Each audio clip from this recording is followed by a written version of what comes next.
welcome back to Telltale. I'm Greg, I'm Emily. and we have another in our ongoing series. I believe this is number 17 now. Oh, wow. That many already? Yeah. Well, we've been cranking through We these really things, have. and it's all been short stories so far. Yeah, that's true. We haven't gotten to the novels yet. Nope. It's going to be a while. That's a couple Yeah. years away, and we're still stuck.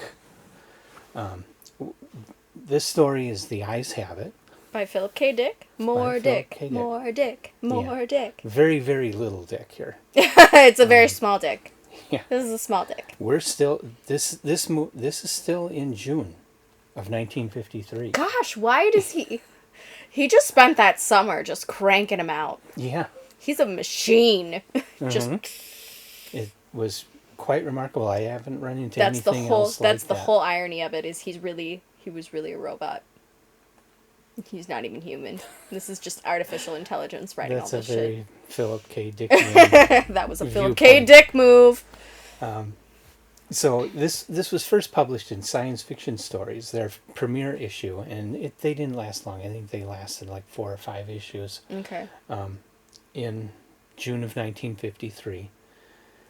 And it is a very short story and a very weird story. It's funny. Almost not even science fiction. Though. Yeah, I feel like funny. this could have been published in the New Yorker or something like that if he would have been, not stuck in the genre. Yeah. But I'll let you take the synopsis. Okay. So this gentleman picks up a random book that someone left on the bus, and after reading the book, he's convinced that this book was written by an alien race. Mm-hmm. Because there are phrases in it that, like, his eyes roved around the room. He's like, his eyes literally left his body? And so, like, it's phrases like that we use in our English language that he's just interpreting as, oh my gosh, like, he put his arm around her and she took his arm away. Like, it's off of him? And then she offered to give him a hand. And then she offered to give him a hand and her heart. And the guy just took it. And so he's just like, oh my goodness. Like, this is... How? How is this... So he gets so frustrated by this. And he's just freaking out because he's like, I just discovered literature written by aliens. Like, aliens are real and they can dismember themselves, and this is, like, a thing that they can do, and this is no big deal. So he's taking all of these, like, phrases and things very literally. Mm-hmm. And it's just very comedic to me. Like, to me, it was very hilarious. funny. I want to put it in top tail status. I don't know how you feel about that. But because it was, I don't know. I interpreted it as... It was almost like he was the alien because he seemed like he was under a rock about these phrases being used. Yeah, realistically, you'd have to be to not get it. Yeah, so the way I interpreted it was he's actually the alien in a lot of regards. Mm-hmm. And I just thought it was kind of funny too because it's like dad jokes, like, hi hungry, I'm dad, or like, is Prince Albert in the can? Those kinds of things where if you take it literally or it's a play on words kind of thing. So the whole story is basically him just getting really upset. And it's very obvious that he's reading a romance novel, too. Mm-hmm. So it's really funny because it's like these really cheesy romance, like enemies to lovers style romance kind of thing that this guy is reading. Just based off the quotes he's pulling. And it's really funny. It is. And it's... it's taking stuff that we all do in our language every day. Like when we say we're going to run to the store. We're not literally running. But that's the kind of stuff my mom would always joke about, too. It's like, I'm going to run over here. Well, don't run. You'll get tired. Take the car. Yeah. That's what I meant. But yes, it's taking it very literally. It's very Amelia Bedelia. Did you ever read those? Okay, these are really old. Amelia Bedelia was a children's character who people would use as phrases like that. And in her book, she would take everything extremely literally. You couldn't say anything figuratively to her. Mm-hmm. So she would literally do exactly as you said. So it's like, could you put the kettle on? Or something. And she'd be like, how do you turn this kettle on? Or like, we're going to roast we're gonna roast the chestnuts, as if you're gonna start a fire, but she'd literally roast the chestnuts and serve them for dinner, or things like that, where she just took things super literally, and that's what this felt like to me. Mm-hmm. So, Google Amelia Bedelia. Those were Okay. great children's books. They were fun. Mm-hmm. I used to read those a lot as a kid with my mom. But yeah, it's all just play on words Yeah. and dad jokes. But I love this kind of play on words. I love Yes. this kind of pointing out how ridiculous the English language It's can very be. punny. Yeah. It's the puns. I love that. And so I love the story too. It you know, it's a very minor story really. And like I say, it's not it really isn't even science fiction. No. You know, the fact that he's thinking it's some alien race invading us yeah. that can do these things to themselves. And this is the subversive way that they're breaking into our culture. That brings in science fiction, but it's you know, it's just in this guy's imagination. It's not a real alien invasion. Mm-hmm. So yeah, this could have been published anywhere. Yeah.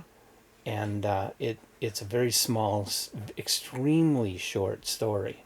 I think it's 3 pages long. Mm-hmm. Yeah. It's very, very short. But I love that it just points out the complexity of the English language in general. Because I remember in high school trying to tell one of our foreign exchange students the difference between a butt dial and a booty call. They're two different things, but it's basically the same 2 words. Yeah. They're synonyms. Yeah. But yeah, it's basically that kind of thing where it's like, if you take it literally, and the way we say so much figuratively, it's just so interesting. I love that though. I love that English is my first language because I would never want to learn it as a foreigner. Ever. It's too complicated. These people are idiots. Oh gosh. Oh gosh. Yeah. I think that's the hard part too, is like it is such a complex language.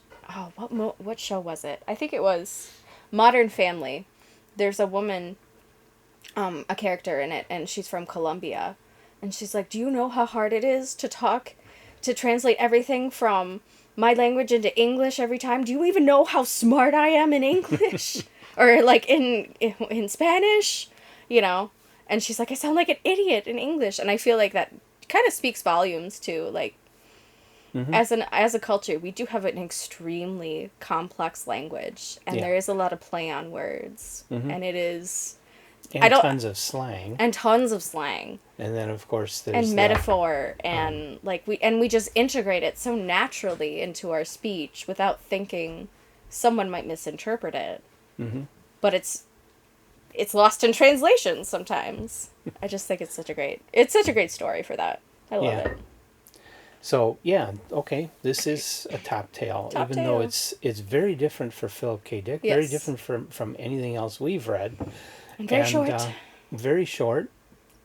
It still is very impressive. And worth your time to read, especially since it'll only take 5 minutes. You could literally go to the bathroom and and read this in the time you're sitting on the toilet. Honestly, like it's that fast. Yeah, and so.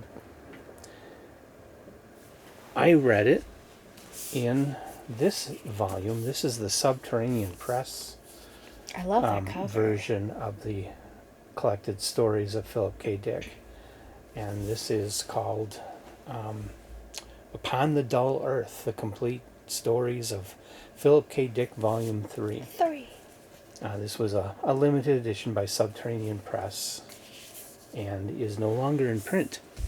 But it's beautiful. a beautiful book, and it has The Eyes Have It in this edition. So good. So yeah, top tale for me. Yep. English is hard and weird. Oh well.